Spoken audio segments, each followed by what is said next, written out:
Hola a todos, ¿cómo están? Bienvenidos a este módulo sobre violencia y conflicto en Colombia. Mi nombre es Oscar Palma, yo soy profesor de la Facultad de Ciencia Política y Gobierno y Relaciones Internacionales de la Universidad del Rosario. Y para mí, por supuesto, es un placer hacer todas estas reflexiones con ustedes, esperando que sirva para sus trabajos, para lo que ustedes están haciendo todo este tiempo en sus localidades. Pues la idea es tener estas reflexiones, sobre todo pensando en lo que está pasando en Colombia en este momento y lo que viene a futuro, pues lo que estamos viviendo en términos de la coyuntura política, de la desmovilización de las FARC, de la posible continuación de la violencia. Pues la idea de este módulo es un poco entrar en estas discusiones.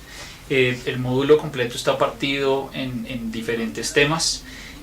Vamos a hablar primero, que es esta sesión grabada, sobre por qué somos violentos, y de cierta forma es tratar de pensar la violencia un poco por fuera del marco del conflicto. Es claro que la existencia del conflicto hace que existan unas violencias, pero no toda violencia está relacionada con el conflicto como tal. Entonces la idea es hacer una reflexión muy general de esa violencia y cómo, por supuesto, está integrada con dinámicas de conflicto, que es lo que veremos ya en los siguientes módulos. En la segunda parte pues vamos a hablar sobre las causas del conflicto en Colombia como tal, y sería interesante que ustedes traten de vincular las cosas, es decir, lo primero que ven ustedes en este módulo, las razones del por qué somos violentos, vincularla de cierta forma con la reflexión que se hace en la segunda parte, incluso en la tercera parte, cuando ya comenzamos a hablar, a estudiar, a leer sobre el posconflicto, lo que viene en el posconflicto, la continuación de la violencia y la criminalidad en el posconflicto, que de cierta forma pues pueden conectar ustedes con esta primera reflexión que vamos a hacer acá. Entonces la idea de esta parte del módulo es hacer una reflexión sobre ese por qué somos violentos. Y aquí vamos a tener unas discusiones súper largas, incluso en la rama de la psicología se estudia mucho si el hombre es violento por naturaleza o si la sociedad lo hace violento, el medio en el que está es violento. Hay sociedades que tienen una mayor tendencia a la tolerancia a la violencia, por ejemplo, mientras que hay otras que son menos tolerantes a la violencia. Entonces hay, por supuesto, unas reflexiones muy grandes en antropología, en sociología, en psicología sobre el carácter violento del humano, de las sociedades, y pues obviamente no podemos sentarnos aquí a hablar sobre todas estas teorías, pero la idea sí es hacer una especie de reflexión sobre el carácter violento de nuestras sociedades. Tal vez podemos decir los colombianos como algo general, pero podríamos ver que estas reflexiones sirven también para sociedades incluso latinoamericanas. Tal vez algunos puntos los vamos a ver también en otras sociedades en estados desarrollados. Entonces son reflexiones generales sobre ese carácter violento. Yo utilizo una serie de debates para discutir ese carácter de la violencia. Entonces van a ver cómo a través de algunos puntos yo trato de hacer ese análisis de el por qué en Colombia existe violencia, por qué los colombianos somos violentos. Tiene que ver mucho con la cultura, tiene que ver mucho con los valores, tiene que ver mucho con la concepción de cómo vivimos en medio de la sociedad. Lo primero es lo que yo llamo ese debate de yo versus el resto. Y de cierta forma lo que implica es cómo pienso que yo soy más importante que el resto de la sociedad, o de cierta forma cómo me pongo yo en prioridad frente a la sociedad. Y digamos que podría estar relacionado con esa idea de una falta no solo de cultura ciudadana, sino una falta de entender que vivimos en una sociedad y que trabajamos por esa sociedad, que esa sociedad se sostiene solamente si cada uno entiende cuál es su función dentro de la sociedad. Y hay violencia cuando yo me pongo por encima de la sociedad. Ese es un tipo de violencia, y ustedes pueden encontrar esto en microcomportamientos de la sociedad, pero también en comportamientos sistémicos, incluso cuando pensamos en las causas del conflicto en Colombia. Entonces la idea de yo soy más importante que el resto, el no entender que yo soy parte de una sociedad, es de cierta forma una de esas microcausas de la violencia en Colombia. Y lo que tenemos por aquí es una cantidad de ejemplos que vemos en el día a día, que hemos tenido incluso en nuestra sociedad. Ejemplos particulares, muy seguramente recordarán el caso del usted no sabe quién soy yo. No recuerdo bien el caso, pero era un individuo que lo para la policía lo para, le pide los papeles y bueno, el tipo pues dice ser de cierta nivel de la sociedad, de cierta familia política, etcétera, y amenaza a los policías y les dice no me molesten porque los puedo mandar al Chocó, y todo este tipo de cosas. Entonces, de cierta forma, lo que este individuo está haciendo en este momento es creer que él, por su trabajo, por su contexto, tiene un rol de prioridad en la sociedad, que tiene una posición especial por lo que es, por lo que hace. Y eso, por supuesto, explica el carácter de la violencia en ese momento. Esto es un acto violento, pero esto nosotros lo podemos encontrar en el día a día, en muchos de los casos, en muchos del funcionamiento de la ciudad, de los pueblos, de las ciudades. Ahí nosotros podemos encontrar este tipo de comportamientos. Entonces, el creer que yo soy especial por mi posición, eso es, eso genera violencia. De cierta forma, lo que vemos en la segunda imagen también nos ayuda a reflexionar sobre esto. Y es en una ciudad, el tráfico de una ciudad, por ejemplo, es tremendamente violento. No conozco el tráfico en las demás ciudades del país, pero digamos que el tráfico en Bogotá es particularmente violento. El comportamiento de las personas en la ciudad puede llegar a ser violento también. Y lo que tenemos aquí es un ejemplo de eso, el famoso caso de la doble fila. Entonces, cuando vamos en una calle y vamos a tratar de salir a la avenida principal o a la autopista principal, se hace la fila de carros y de repente algún lanzado se va por el carril de la izquierda para tratar de ganar algunos espacios y meterse allá adelante. Eso es un comportamiento violento, está rompiendo el orden de funcionamiento de la sociedad, está rompiendo el deber ser de los procesos, de las normas. Es decir, hay unas normas, hay unos procedimientos establecidos a través de los cuales debería funcionar la sociedad normalmente. Pero como yo soy más importante que lo demás, entonces sencillamente me ahorro esos procesos, me ahorro esas normas, me las salto. ¿Para qué? Para obtener un beneficio propio, independientemente de si esto termina afectando el resto de la sociedad. Eso es violencia, eso es comportamiento violento. Y este ejemplo lo vemos miles de veces todos los días en muchas de nuestras ciudades. La persona que se parquea tan solo un minuto en una avenida principal porque tiene que comprar el pan o porque tiene que recoger la ropa de la hija, no sé, y para en la avenida y arma un trancón tremendo. Ella está pensando solamente en ella, o él está pensando solamente en él o ella. No importa si arma un trancón enorme, no importa, son solo 2 minutos, son solo 3 minutos, es solo 1 minuto, le dicen al policía si llega. Pero está generando una acción sobre la sociedad que es considerable. Eso es un comportamiento violento y eso nuevamente se explica por el priorizarme yo sobre la persona.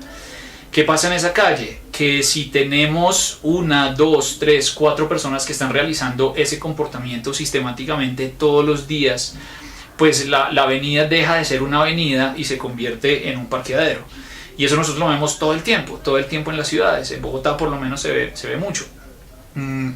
Entonces termina perdiéndose la función, el rol, el orden de esa avenida, para lo que está hecha esa avenida, y termina sencillamente convertida en un parqueadero. Cambia la función por el interés personal, el interés del individuo por obtener un beneficio para él, pero no necesariamente para el resto de la sociedad. Eso nos habla a nosotros de ese carácter violento. Entonces, nuevamente, el ponerme yo sobre el resto de la sociedad. Y la última imagen también está relacionada con esto. Es el comportamiento de algunas personas en los sistemas de transporte urbano. En este caso, particularmente el Transmilenio de Bogotá. Ustedes muy seguramente habrán visto, es un sistema congestionado, es un sistema donde hay una gran cantidad de usuarios, especialmente en horas pico. No es un sistema fácil, no es un sistema supremamente amable con la persona, con el bogotano, pero funciona. Y hay momentos en los cuales se puede usar bien, y sin embargo nosotros encontramos un comportamiento aquí de unos individuos que también es muy frecuente, donde ellos se ponen por encima del resto de la sociedad. En esta imagen lo que alcanzamos a ver son las personas que se hacen en el centro del bus, que es un espacio relativamente amplio donde caben muchas personas. Se sientan, se acuestan, sencillamente porque están cansados o porque me da pereza, etc. Pero al estar sentados están ocupando el espacio de más personas. Entonces, en plena hora pico, en un sistema que es congestionado, donde la movilidad es complicada, pues necesitamos espacio en los buses. Las personas no piensan esto, sencillamente piensan en ellas mismas, se sienten en la mitad del bus, nuevamente estoy cansado, no me importa el resto de la sociedad. Hay personas incómodas, hay personas tratando de entrar al bus, hay gente que se queda por fuera del bus, todo porque estas personas dicen no me importa, yo sencillamente estoy cómodo donde estoy cómoda donde estoy, me importo yo mismo, el resto de la sociedad no me importa. Eso es violencia, eso es una de las formas de la expresión de la violencia. Estos que ustedes ven acá son comportamientos micros, son comportamientos en el día a día del común de las personas en todas las ciudades.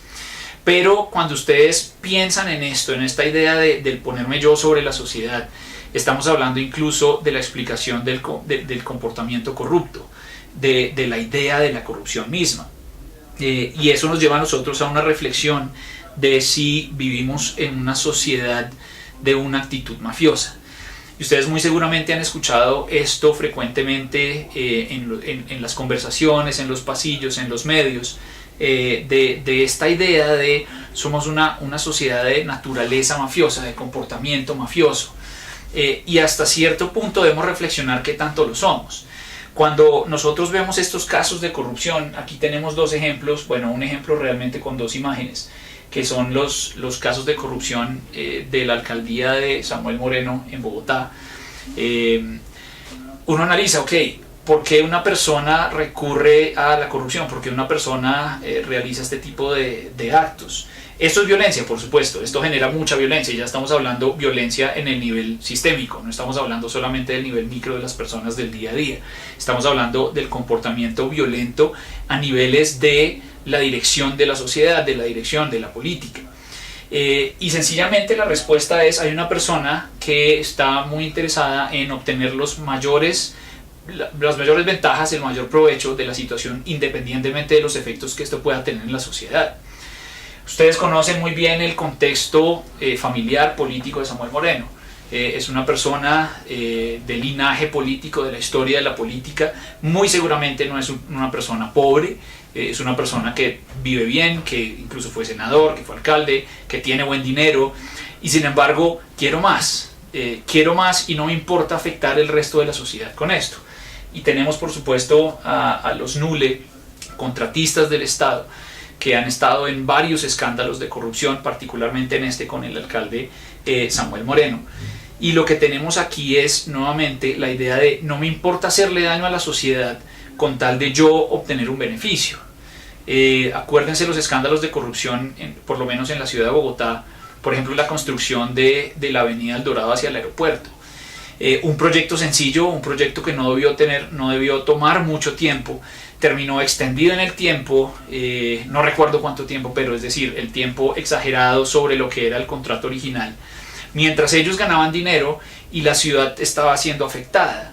Entonces nuevamente estoy afectando la sociedad, estoy afectando ampliamente la sociedad por obtener un beneficio propio y no me importa esto, soy yo sobre los demás, es lo que yo quiero, es lo que me motiva a mí en ese actuar.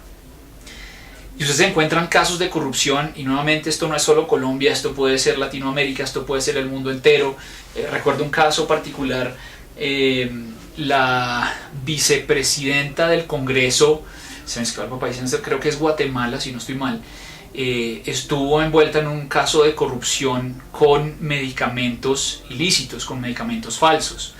Entonces uno dice, parecida a la reflexión que hacíamos con Samuel Moreno, una vicepresidenta del Congreso no debe ser una persona pobre, no debe ser una persona que no tiene ninguna posibilidades de trabajo, seguramente es adinerada, seguramente está bien acomodada y no le importó participar incluso en un mecanismo mafioso de medicamentos falsos para ganar. Piensen ustedes en las consecuencias de los medicamentos falsos, es decir, la gente puede morir por esto. Está bien, si no muere, entonces hay una afectación a la salud, etcétera, etcétera. No le importa a la persona. Para la persona lo más importante es ella misma, el resto de la sociedad no importa siempre y cuando yo tenga un beneficio. Esto es violencia. Esto es violencia inherente, no necesariamente en el conflicto, en el día a día, en el trabajo, en la vida de nuestras sociedades. Y por supuesto entonces tenemos esa explicación como parte de esa violencia. Entonces ese es como el primero de esos debates que yo les quería presentar en términos de el por qué somos violentos. Hay un segundo debate que sería este de el nosotros versus ellos. Entonces primero el yo versus el resto, el cómo me posiciono yo frente al resto de la sociedad, y segundo el nosotros versus ellos, es decir, cómo nos identificamos a nosotros. No sé, pueden ser criterios de etnia, de religión. En casos como Latinoamérica, donde no tenemos una alta variedad étnica y religiosa, podríamos estar hablando de creencias políticas, creencias de los valores en la sociedad. Entonces sencillamente nosotros nos oponemos a ellos, y esto por lo general se traduce en una discusión que es: yo creo que lo que nosotros hacemos, lo que nosotros creemos es correcto, mientras que lo que los demás proponen ellos, lo que ellos proponen, lo que ellos quieren, lo que ellos hacen es incorrecto. Y eso nos lleva a conflicto en la sociedad. Muchas veces ese conflicto termina siendo expresado de manera violenta. Si ustedes piensan en las formaciones de conflictos a nivel histórico, incluso en Colombia, es básicamente una lucha de yo creo que mi posición es la correcta, la de ellos es incorrecta, y necesito luchar violentamente por alcanzarla. Surgimientos de guerrillas, surgimientos de grupos paramilitares, es decir, estamos hablando sencillamente de mi idea, lo que yo quiero, lo que yo persigo es lo correcto, lo otro es incorrecto, y se justifica el uso de la violencia. Pero volvamos nuevamente al comportamiento micro y al comportamiento macro. Ustedes pueden encontrar estas dinámicas en el día a día de nosotros, de los colombianos, de las ciudades, y lo pueden encontrar por supuesto también sistemáticamente en los grandes conflictos, digamos en Colombia a nivel sistémico.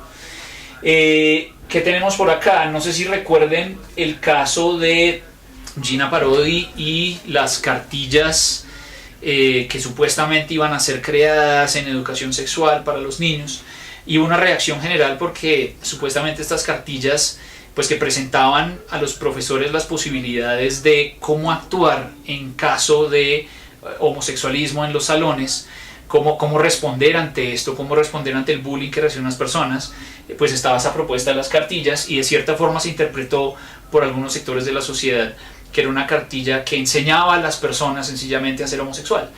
Entonces surge un debate enorme en el país, y un debate donde unos dicen las cartillas son necesarias, no es posible que en los colegios estemos diciéndole esto a los niños desde pequeños, que pueden ser homosexuales, que pueden recurrir a ciertos comportamientos, y cómo esas dos posiciones se enfrentan y generan ese choque tan grande. Eso es violencia, y está explicada por ese debate entre lo que yo creo que es correcto y lo que ustedes creen que debe ser incorrecto. Entonces está el cartel. Dice, está editado por supuesto porque en esas palabras, en esos espacios por supuesto son palabras, groserías bastante insultantes. Dice: Parodi, su blanco madre, la crió sádica, blanco y desvergonzada, y permitió que abusaran de usted. Le gustó mucho y quiere lo mismo para todos los niños. Miren el nivel de violencia. Estamos hablando de mi idea es correcta, la suya es tremendamente incorrecta, y reaccionó incluso de forma violenta. En este momento, en este contexto, no entendíamos qué era lo que pasaba con las cartillas. Sin embargo, la persona que lleva el cartel asume que como Gina Parodi tuvo ciertas experiencias en el homosexualismo, le gustó y termina creyendo que es la forma en la que todo el mundo debe vivir. Entonces sale el cartel y es la protesta. Entonces mi visión es correcta, la suya es incorrecta, y esto nos hace violentos unos a otros, lo expresamos de forma violenta. Entonces por eso es esa idea de nosotros versus ellos. Y eso está en todo lado, está de lado y lado. Ustedes en la política lo ven, en la discusión del día a día de lo que pasa en Colombia con el acuerdo de paz lo ven, el debate entre uribistas y antiuribistas, el debate santistas contra no santistas. Es decir, ustedes ven estos tipos de discusiones incluso de forma acalorada y violenta en muchos de los espacios de la sociedad. Vayan a un post en Facebook, vayan a Twitter, y se encuentran una cantidad de cosas que incluso ni siquiera son probadas, que pueden ser especulaciones, que pueden ser ideas falsas, y sin embargo se generan unos debates muy violentos alrededor de eso. Nuevamente, la violencia no solamente es pegarle en la cara a alguien, la violencia no solamente es tener un arma y matar a alguien. Este debate, este nivel del debate nos habla a nosotros de una sociedad violenta, de una sociedad que no puede canalizar sus debates, expresar sus diferencias a través del diálogo, sino que tiene que recurrir a este nivel para imponer su visión sobre la otra. Posición contraria, que es la segunda imagen, dice: la única iglesia que ilumina es la que arde. Entonces, personas que no están de acuerdo con la iglesia, que creen que la iglesia propone un modelo de vida, un modelo de sociedad con el cual no están de acuerdo, entonces dicen esto: la única iglesia que ilumina es la que arde. Es la única que ilumina, el resto de iglesias no iluminan, no hay ningún tipo de luz, no hay ningún tipo de enseñanza, no hay ningún tipo de valor en las iglesias. Entonces es la visión contraria. Yo creo que las personas que están bajo la visión de una religión son exageradamente conservadoras, no quieren el progreso de la sociedad, están mandadas a recoger, y lo expreso de forma violenta. No lo tolero, no puedo tolerar lo que esta persona hace, lo que este grupo de personas hace. Yo creo que lo mío es correcto, lo de ellos es incorrecto, y por eso nos vamos a la violencia, y por eso se expresa de forma violenta esta cuestión. Nuevamente, entonces, piensen en estos debates en el nivel más micro, en el día a día, en lo que pasa en las oficinas que ustedes tienen, en sus lugares de trabajo, en los municipios, en las ciudades, y ustedes encuentran estos comportamientos todos los días en todo lado. Y por supuesto, el conflicto colombiano pues pasa por acá también. Cuando estudien las causas del conflicto colombiano se van a encontrar mucho de esto. Y por supuesto, pues entonces en el nivel micro y en el nivel macro. Entonces ese sería una especie de segundo debate que podríamos plantear. Un tercer debate que les planteo es esta idea de los que tienen versus los que no tienen. Es una expresión que viene del inglés, the have and the have nots, pero la aplicamos aquí para entender esas formas de violencia.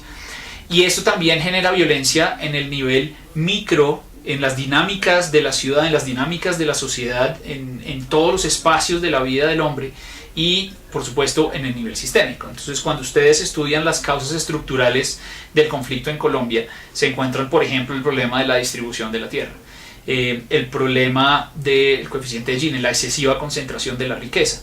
Y esto nos habla a nosotros de esto, del problema de los que tienen versus los que no tienen, y cómo luchan para alcanzar esas posiciones, tal vez los que no tienen sobre los que no tienen de los que tienen, y así sucesivamente. Pero vayan a los espacios del día a día nuevamente, vayan a las dinámicas de sus familias, de sus amigos, de sus casas, de sus barrios, no sé, de sus ciudades, y se van a encontrar también esas dinámicas. De qué estrato eres, cuánto tienes, qué carro tienes, a qué universidad vas, qué hacen tus hijos, en dónde estudian, dónde van a estudiar, dónde estudiaste tú, cuál es tu colegio, es bilingüe, no es bilingüe. Es decir, hay una cantidad de categorías aquí que nos llevan a nosotros a encasillar a las personas en uno u otro lado. Y esto es dramático. Uno lo reflexiona en términos abstractos, pero uno va a las dinámicas de la sociedad y están ahí muy marcadas. Mi hija no puede salir con una persona que sea de tal barrio. ¿Cómo así que tu novio es de tal y tal y tal lado? En Bogotá esto se ve muy claramente. No sé, en ciudades más pequeñas tal vez la dinámica geográficamente hablando es más complicada, es más difícil verlo, pero digamos que aquí es muy claro. Entonces, presento a mi novio, presento a mi novia, ¿qué hacen los papás? ¿De dónde viene? Esto es dinámica violenta. Están en un bar, están en un sitio de fiesta, de celebración.